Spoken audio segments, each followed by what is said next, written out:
Marina, é importante que você saiba que para mim é uma emoção muito grande, tá?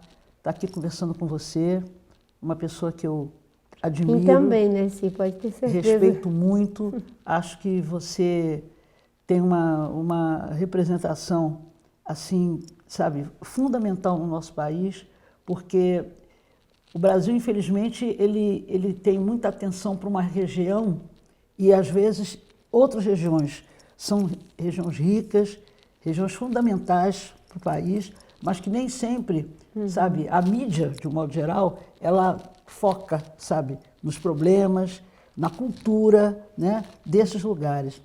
E eu queria saber, a primeira coisa, onde você nasceu, como é que foi a sua infância, a sua família. Eu tenho muita curiosidade para saber isso aí. Bem, primeiro para mim é uma honra, uma alegria a gente estar fazendo essa conversa. Você sabe que eu tenho muita admiração, respeito. Você é uma pessoa que me inspira, não é? Muito obrigada. E tenho muita gratidão também, porque em 2010 você fez uma música linda para mim, né? Uma poesia linda. E eu fiquei, como diz lá no norte, né, toda ancha com a sua, com a sua música. Eu nasci numa realidade bem difícil e, ao mesmo tempo, maravilhosa. Porque eu nasci e me criei, fiquei até os 16 anos, né, em meio à floresta, na floresta amazônica. Meu pai era um extrator de látex, que veio do Ceará em 1945 para o Acre. Minha mãe também tinha vindo do Ceará, se casaram lá, tiveram 11 filhos. Eu sou a terceira, somos hoje 7 irmãs e um irmão, morreram 3.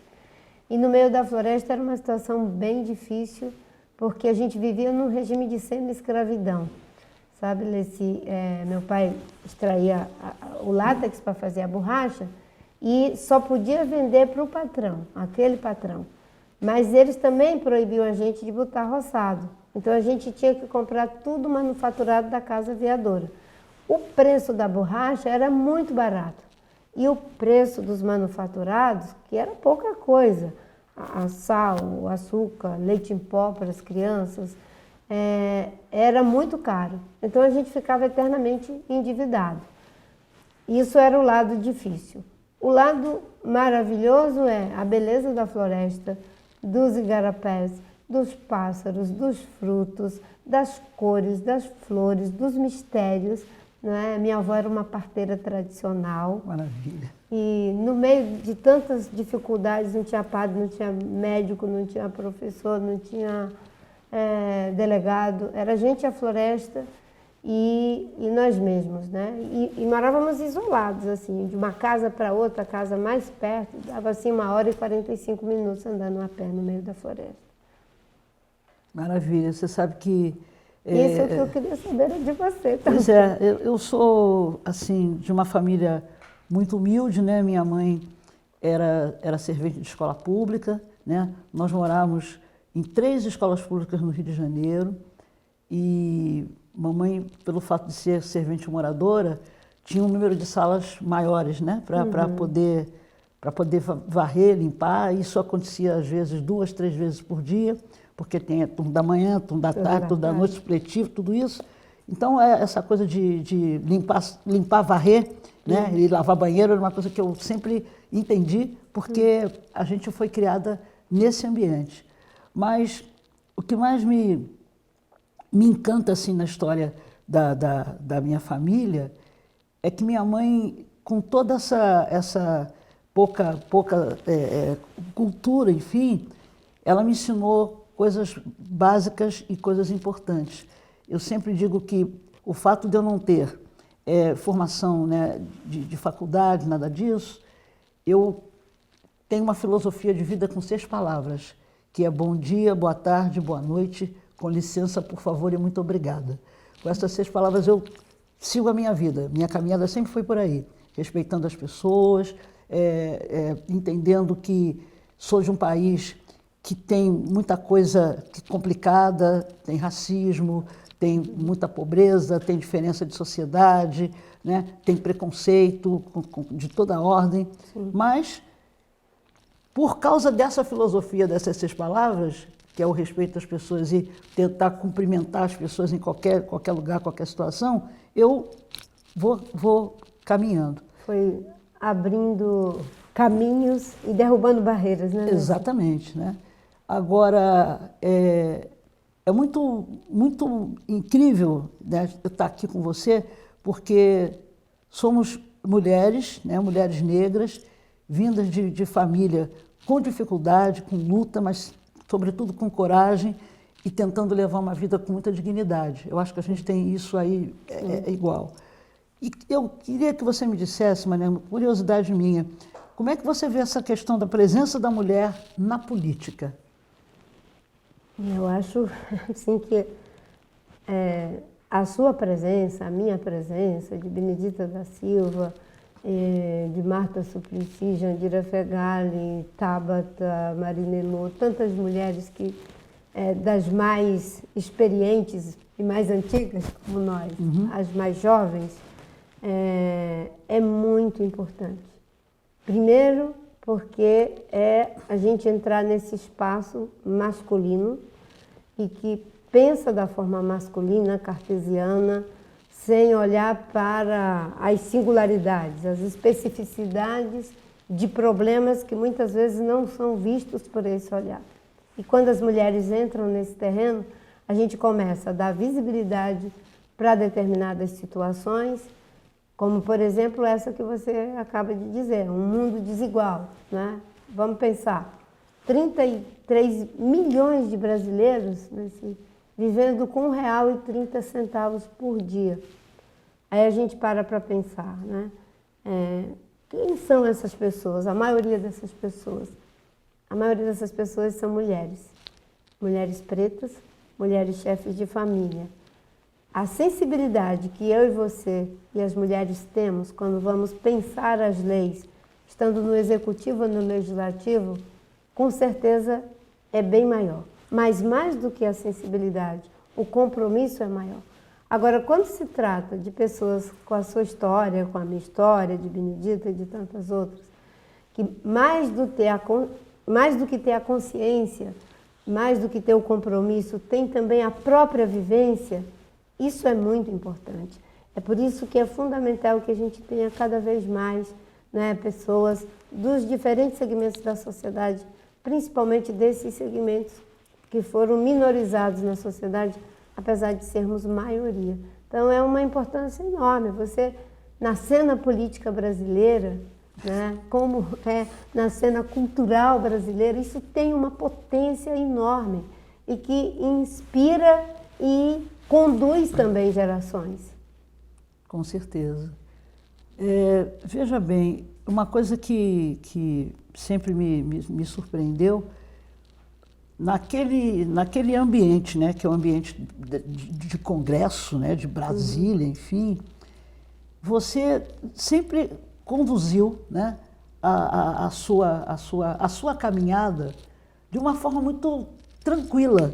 Sabe, eu nunca vi assim, não me lembro de ter visto você numa situação exclusiva, não, você consegue, eu não sei se é por causa do lugar de onde você veio, se essa questão da natureza bem presente o tempo inteiro deve ter influenciado isso aí. Me explica como é que você sobreviveu, né, de uma forma que as pessoas admiram, as pessoas gostam de você. Você foi uma das mulheres escolhidas logo assim que mudou o governo brasileiro, né? Você já foi chamada já para o governo federal.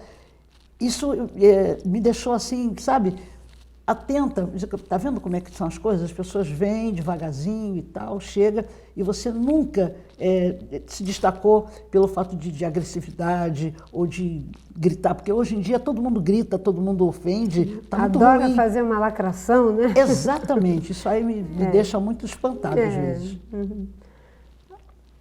É bom você falar disso, né? Você vê essa associação com a floresta, né? Eu costumo dizer que eu sou uma pessoa movida à fé e à determinação. A fé para remover as montanhas que eu não tenho como escalar e a determinação para escalar todas as montanhas que eu não posso esconder atrás da fé. Porque Deus faz milagre, mas não faz mágica. Sim. Né? A gente tem que batalhar.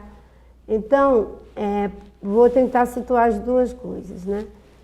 Uma menina de 16 anos, que estava numa situação de saúde precária, havia perdido a minha mãe.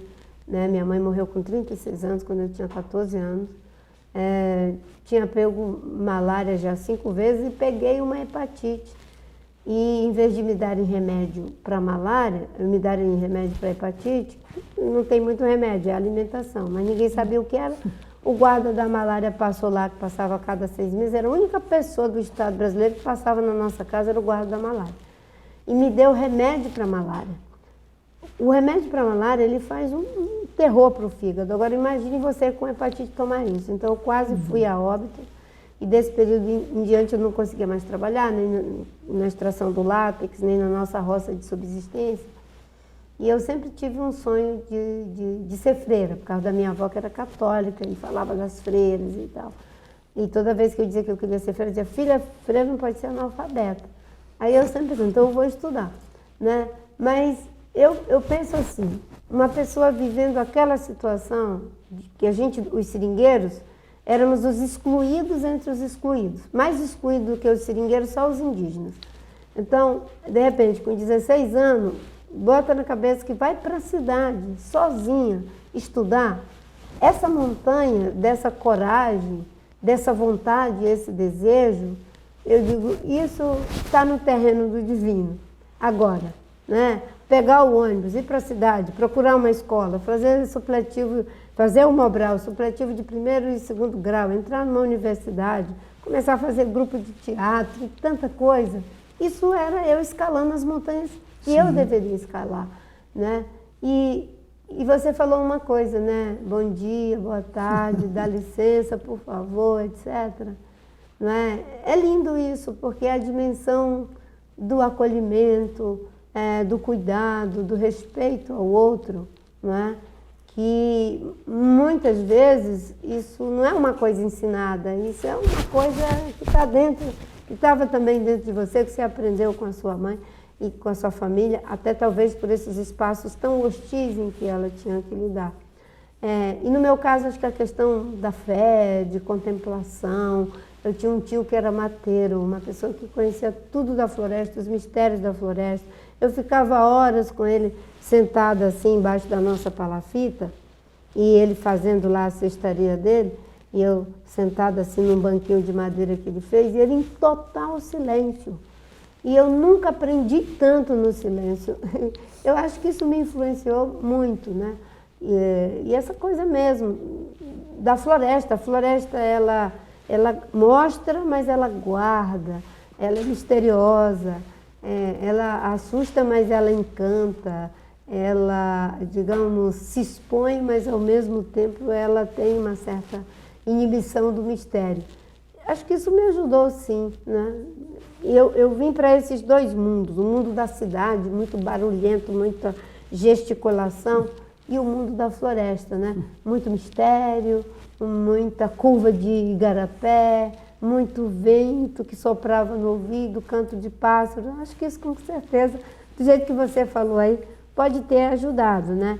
Nessa, talvez, o que as pessoas falam, né? A senhora é firme, mas também é leve. E eu sinto essa leveza em você também. Você é uma potência, mas tem essa leveza que está me fazendo aqui me sentir em casa. Que bom, que bom. Você sabe que as pessoas sempre perguntam, como é que você faz para compor? Compõe quando? De manhã, de tarde? Eu digo, não, gente, eu não tenho horário, não, eu sou compositora intuitiva, porque eu não toco nenhum instrumento de harmonia, viu, Marina? Eu só toco pandeiro e toco o tantã, né, que é aquele do samba lá. E não toco violão, nem piano, só tenho uma frustração, não, eu tenho uma inveja boa de quem toca, né? Inveja de músico, que eu gostaria de tocar um violão. Eu posso te confessar também? E eu tenho de quem sabe tocar berimbau. Eu acho lindo. Na roda de berimbau ainda vou aprender a tocar berimbau. Para mim, eu acho que berimbau não deve ser fácil, né? Não Porque deve você ser tem fácil. que vibrar aqui e tal, puxar a corda, é um negócio incrível. Pois sim, mas você estava Né? falando que você faz a poesia intuitiva, né? Faço intuitivo. Então, uma vez eu fui convidada para ir a Manaus, porque essa coisa da política entrou na minha vida há pouco tempo, né? Aí fomos fazer um show em Manaus, eu e o cantor Peninha. E foi uma coisa linda, porque eu nunca tinha ido à Amazônia, né? Quando nós estávamos de volta, eu me lembro que a gente entrou no avião e aí o avião vai sobrevoando, tem o encontro das águas, né? Aquela coisa toda. Coisa E linda, e nesse dia eu fiz uma música chamada Nas Águas do Rio Negro. Eu me pergunto até hoje como é que eu consegui fazer essa música, porque ninguém tinha me ensinado absolutamente nada, eu conhecia esse lugar. Então dizia o seguinte, né? No Amazonas, numa tarde mais que amena, nas águas do Rio Negro, eu me senti tão pequena, como esse rio é grande, como essa mata é grande, como esse povo é grande, mas estão querendo tomá-la. Ali, isso foi em 1979, por aí. Eu já falava na questão que estavam querendo tomar a Amazônia, antes de você saber dessa confusão toda. Aí eu dizia o seguinte, gente que vive no barco e do peixe, que vive pedindo que a deixe livre sobreviver. Olha, um homem entrando na mata e um índio clamando não bata, moço, quero viver. Como essa gente é grande, como essa mata é grande, como esse povo é grande, mas estão querendo tomá-la. E aí havia um outro homem que dizia que estão querendo matá-la. E todo mundo, nossa, que horror.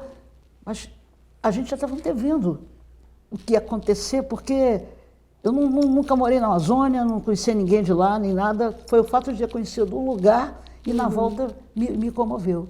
Depois eu acabei também gravando compositores do Pará, né? Gravei o Nilson Chaves, que é Sabor Açaí. Comecei não é pesquisar, é conhecer naturalmente, porque eu ganhei alguns CDs dele e comecei a ouvir, sabe, aquelas coisas, porque quando a gente escuta música do povo do norte, a gente consegue ver, a gente vê a mata, a gente vê a folha, entendeu? Vê o bicho, é uma coisa incrível, eu consigo sentir isso, né? E com isso eu acabei me apaixonando por outras culturas desse lugar, e recentemente eu tive a oportunidade de conhecer mulheres que são candidatas, né? E todas da região norte. Foi uma coisa tão linda, sabe? Porque umas até conheciam discos meus, tinha Sabor Açaí, eu sabia que eu tinha gravado com o Nilson, que tinha gravado a Patrícia Bastos, que é do Amapá. Então, aqui junto com você, e sabendo da sua história, da sua vivência, eu fico muito emocionada, porque são coisas que da vida da gente que Deus prepara, sabe? Sim. E a gente nem sabe, né? Porque eu estou diante de uma pessoa que é da cultura brasileira, da política brasileira, né? Uma mulher que tem uma história forte, uma história respeitada, uma história grandiosa e, enfim, acho que tinha que acontecer esse nosso encontro. Com certeza. E você falando da música, de quando você chegou, que imediatamente o lugar falou através de você, né? Porque parece o amor de Deus é tamanho pela natureza, que nós somos a voz da natureza, os pensamentos da natureza, o olhar e a escuta da natureza. Acho que você falou por ela. Naquela época, os seringueiros, os indígenas estavam sofrendo muita violência, não é? O Chico Mendes já estava na frente de batalha contra a expulsão dos seringueiros, depois a luta que lá na frente virou a Aliança dos Povos da Floresta. E eu conheci o Chico quando eu tinha 17 anos. E aí comecei a me envolver com essa história da luta dele, né? E aí você falando, o que você falou em relação aos indígenas, em relação à mata, era exatamente o que estava acontecendo, né? E só a poesia pode enxergar isso num primeiro olhar, sabe? É muito, muito forte isso, é muito lindo, porque uma vez, tem uma obra de arte fantástica, muito conhecida, que com certeza você conhece, chamada O Grito, né? E quando eu fui no Museu Nacional da Noruega, eu vi o quadro lá no museu, eu fiquei muito impactada. E eu não conseguia dormir, porque o grito, ele suscita muitas coisas. E uma delas, na época que o Munch fez, era o grito do ser humano com medo das coisas que a natureza fazia. Porque parece que uma irmã dele morreu de tuberculose. Era uma doença naquela época que não tinha cura, né? Enfim, tem toda uma história que envolve a obra de arte, o momento em que ele teve uma experiência num passeio na parte da tarde que ele estava fazendo, né? E é um grito de horror o quadro, né? Enfim, quem conhece vê, né? E eu fiquei muito impactada, porque eu falei, nossa, ele fez o quadro, né? O ser humano gritando em função das coisas que a natureza fazia com a gente. Agora é o contrário, é a natureza gritando em função das coisas que estamos fazendo com ela, destruindo as florestas, os rios, a biodiversidade, enfim, tudo. Eu cheguei no hotel e eu estava impactada, não conseguia dormir. Quando eu fico assim, ou eu rezo, ou eu faço, chamo generosamente de poesia, né? Eu faço poesia. E eu fiz uma poesia que, você falando aí o que você sentiu quando você foi lá no Encontro das Águas, né? O Negro com os Solimões, né? Era mais ou menos assim: a arte, mesmo sem voz, é profética. Mesmo sem rima é poética, mesmo sem forma é estética, mesmo em segredo revela-se, e fala para além de seu tempo, e qual onda eleva-se os ventos a inundar litorais.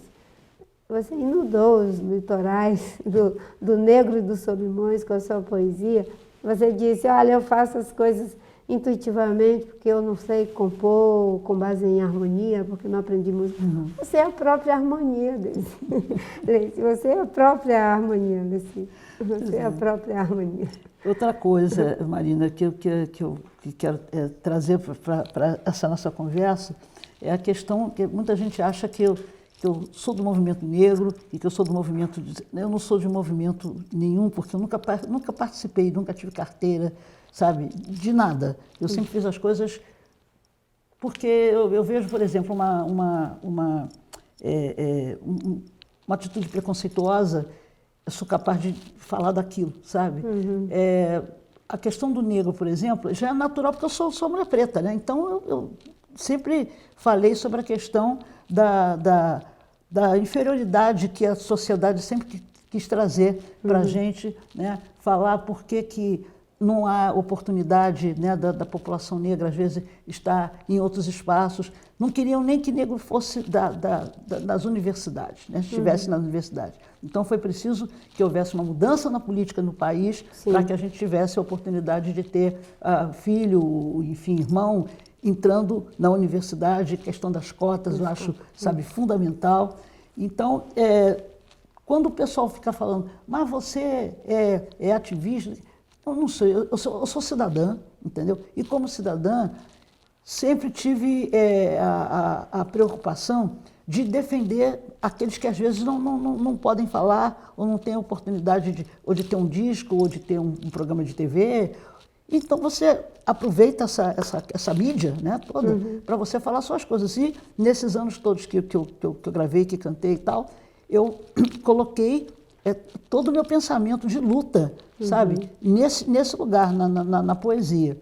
Aí, entrando na política, porque eu fui convidada, entrei no PCdoB em 2010, por causa do Orlando Silva até, eu achei que era uma coisa mais tranquila, mas é difícil também, você está dentro do processo, né? Mas a maioria do mundo político é dos poderosos, dos que têm mais dinheiro, dos que têm mais condição financeira boa, enfim, de famílias tradicionais, essa coisa toda.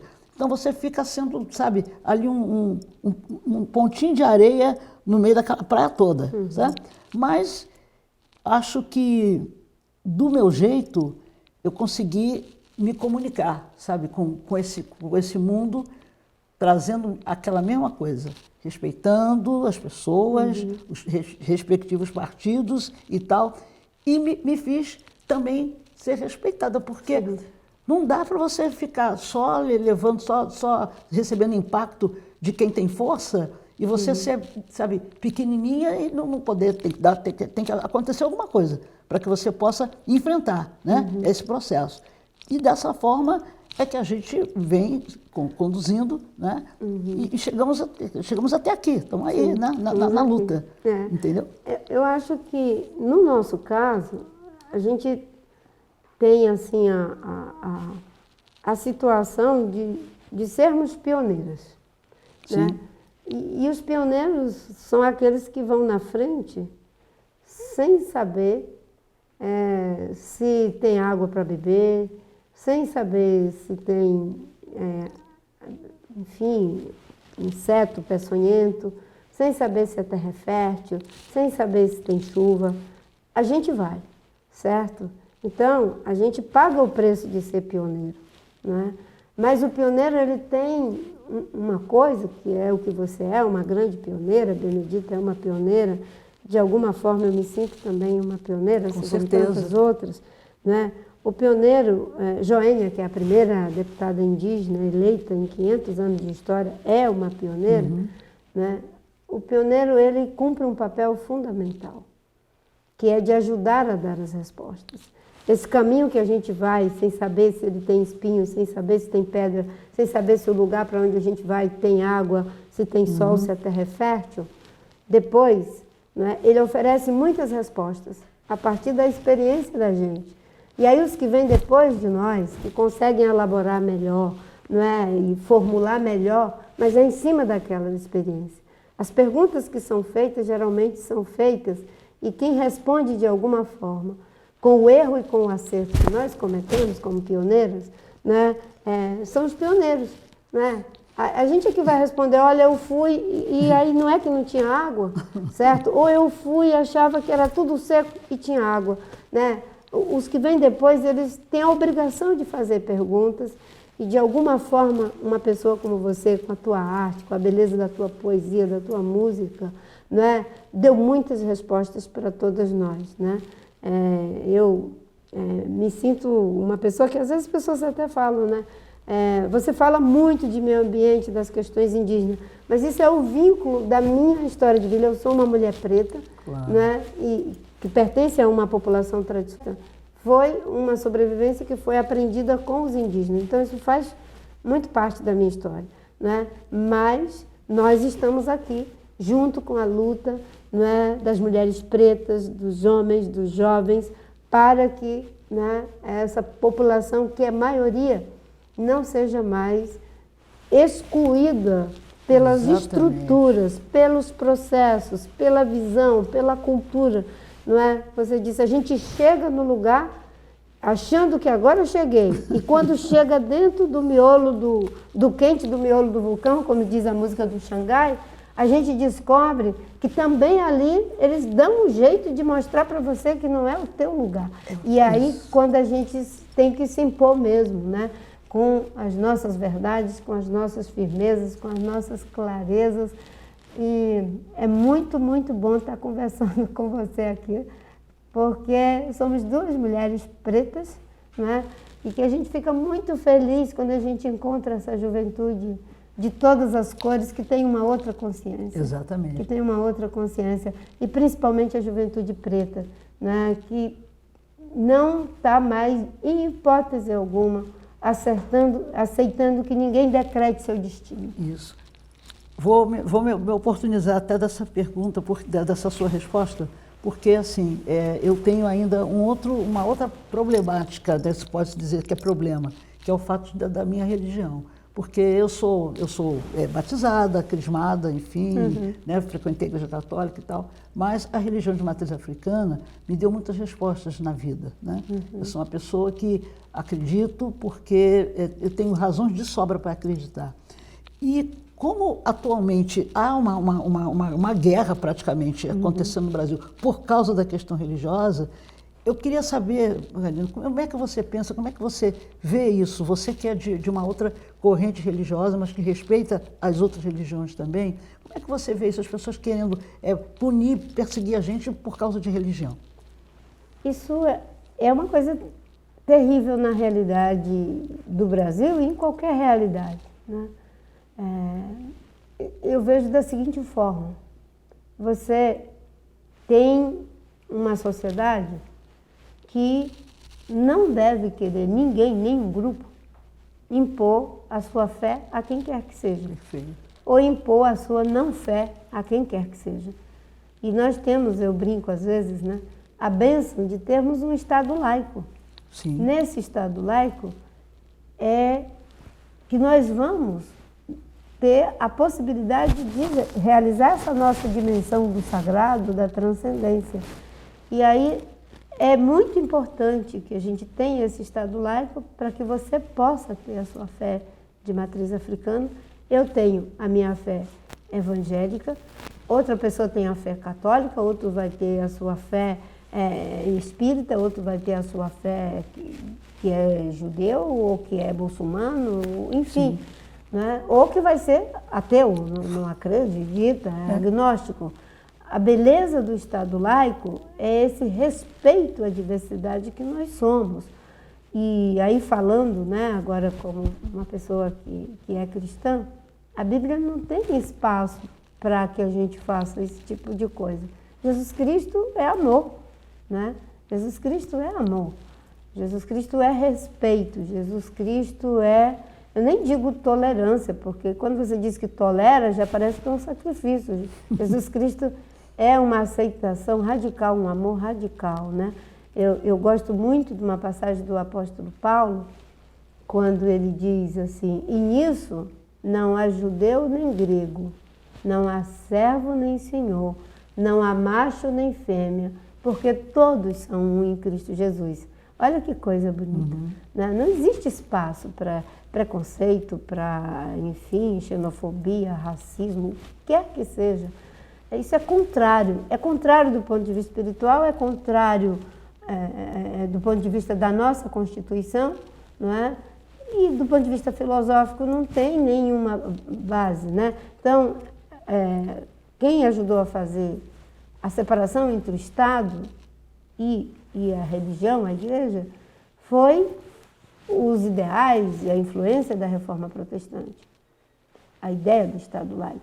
E, de repente, esse legado está sendo esquecido e as pessoas querendo impor a sua fé de uma forma que não tem cabimento do ponto de vista legal, não tem cabimento do ponto de vista teológico e muito menos filosófico, porque cada um tem o direito, né, de viver essa base comum que nos somos seres humanos.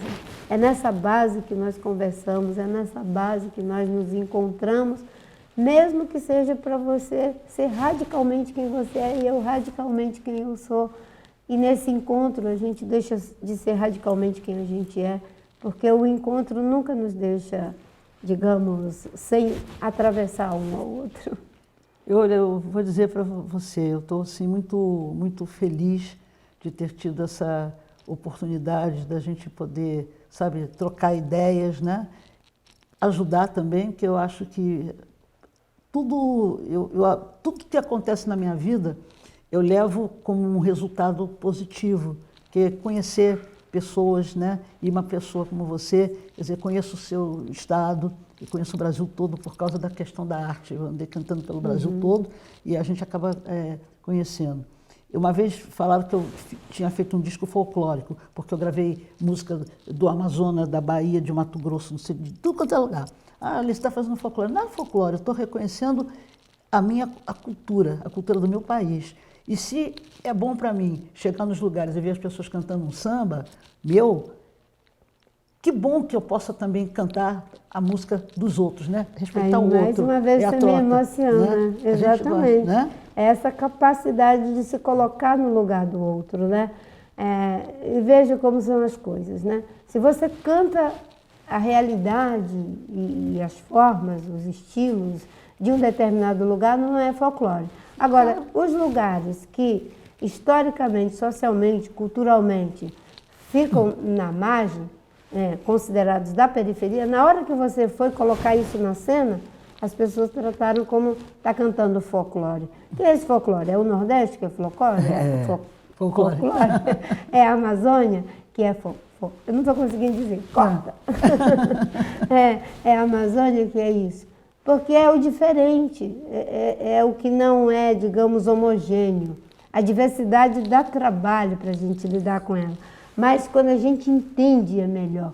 Né? Eu gosto muito de um texto bíblico que diz que Deus mandou fazer um altar de pedras não lavradas. E o que significa isso? Né? A gente colocar um tijolo em cima do outro é pouco cimento, pouca argamassa, a gente faz um puxadinho rapidinho. Né? Agora, imagina você fazer isso com pedras, uma é redonda, outra é comprida, um é mais isso, outra é mais aquilo. Aí pega muita argamassa, pega um trabalho danado para encaixar. Mas isso somos nós, seres humanos, certo? Nós somos um altar de pedras não lavradas. A argamassa de tudo isso é o amor, é o respeito, é a tolerância, é a bondade, né? Porque você fala para mim, Marina, você, eu é que digo você, entendeu? Para mim, é uma honra poder estar aqui com você e você ter me chamado para essa conversa. Muito obrigada por essa oportunidade de a gente conversar e fazer essa troca no momento que as pessoas não querem conversar. Exatamente. E a gente pode sentar aqui com muito amor. Você diz, Marina, eu sou de uma religião de matriz africana.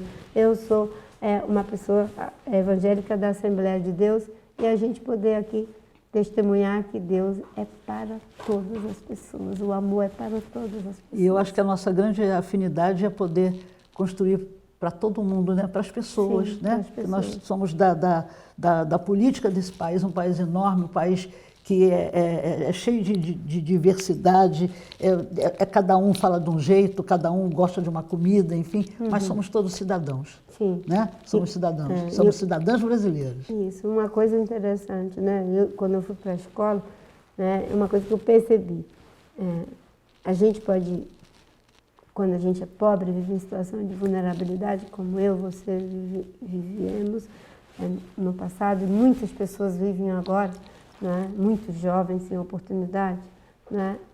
Eu pensava sempre, os meus colegas conseguiam comprar um sapato bem melhor do que eu, uma roupa bem melhor do que eu, conseguiam comprar os livros, mas eu pensava, tem uma coisa que é igual, aqui dentro. É isso aí. Né? Aqui dentro. Né? Você é uma artista gigante, como tantos, mesmo não tendo passado por um processo de educação formal. Porque essa capacidade, né, todos nós temos. O que nós precisamos é de um país que nos dê as condições para que todas as pessoas possam desenvolver suas capacidades, suas potencialidades. Ficou emocionante, eu me emocionei várias vezes, querida. Deus te abençoe. Deus te abençoe.